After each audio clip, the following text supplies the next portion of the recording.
సత్యసాయి జిల్లాలో గౌరవ ఎస్పీ సతీష్ కుమార్ గారు పదవి బాధ్యత చేపట్టిన తర్వాత అన్ని సబ్ డివిజన్లలో కూడా పదే పదే నేరాలు చేస్తూ చట్టాన్ని వాళ్ళ చేతుల్లోకి తీసుకొని భయం లేకుండా ప్రవర్తించే వారిని అందరినీ కూడా ఐడెంటిఫై చేయమని చెప్పడం జరిగింది.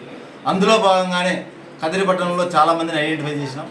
రీసెంట్గా ముజాహుద్దీన్ అలియాస్ ముజ్జు గాంధీనగర్ అనే అతను కూడా ఒక నెల కిందట ఒక 307 ఐపీసీ నేరంలో పాల్గొన్నాడు.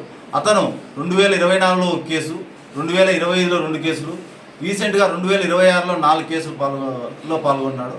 అతన్ని కూడా అలవాటు పడిన నేరస్తులుగా గుర్తించి అతని పద్ధతి మార్చుకోలేనందున అతన్ని బయట ఉంటే ప్రజలకు శాంతి భద్రతలకు ప్రజాశాంతికి భంగం వాటిల్లుతుందనే ఉద్దేశంతో ఎస్పీ గారి ఆదేశాల మేరకు ప్రివెన్షన్ డిటెన్షన్ కింద చర్యలు తీసుకోవాలనే ఉద్దేశంతో గౌరవ కలెక్టర్ గారికి ప్రపోజల్ పంపడం జరిగింది. కలెక్టర్ గారు ఇతని నేర చరిత్ర అంతా పరిశీలించి ఇతను ప్రివెన్షన్ డిటెన్షన్కు పీడీ యాక్ట్లో సరైన వ్యక్తిగా గుర్తించి 6/8/2026 తేదీన ఇతన్ని పీడీ యాక్ట్ కింద కడప సెంట్రల్ జైల్లో ఉంచవలసిందిగా ఆదేశాలు ఇవ్వడం జరిగింది. అతని ఆదేశాల మేరకు ఈ దినము అతన్ని కడప సెంట్రల్ జైల్లో స్వాధీనం చేయడం జరుగుతుంది.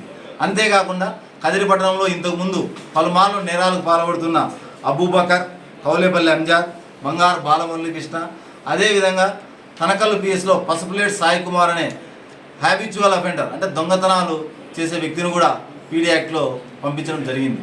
అంతేకాకుండా కదిరి సబ్ డివిజన్లో అంటే కదిరి టౌన్, కదిరి రూరల్, తలుపుల, గాన్లపెంట, ఎన్పిగుంట, తనకల్లు, నల్లచెరువు ఈ పోలీస్ స్టేషన్ల పరిధిలో అలవాటు పడిన నేరస్తులకు పదే పదే నేరాలు చేసేవారికి పోలీసు వారి హెచ్చరిక ఏమనగా, మీరు నేరాలు చేస్తుంటే చూస్తూ ఊరుకునేది లేదు. మీరు బయట ఉండాలంటే మంచి ప్రవర్తనతో ఉండండి, లేకపోతే మీ ప్రవర్తన మార్చుకోకుండా మళ్ళీ మీరు నేరాల కింద పాల్గొంటే ఖచ్చితంగా మీరు చట్టపరమైన చర్యలు తీసుకుంటాం. పీడీ యాక్ట్ కింద మిమ్మల్ని కడప సెంట్రల్ జైలు పంపించడం జరుగుతుంది. నా పేరు శివనారాయణ స్వామి, డిఎస్పీ కదిరి.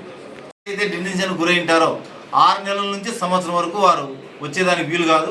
వారు కడప సెంట్రల్ జైల్లోనే ఉంటారు.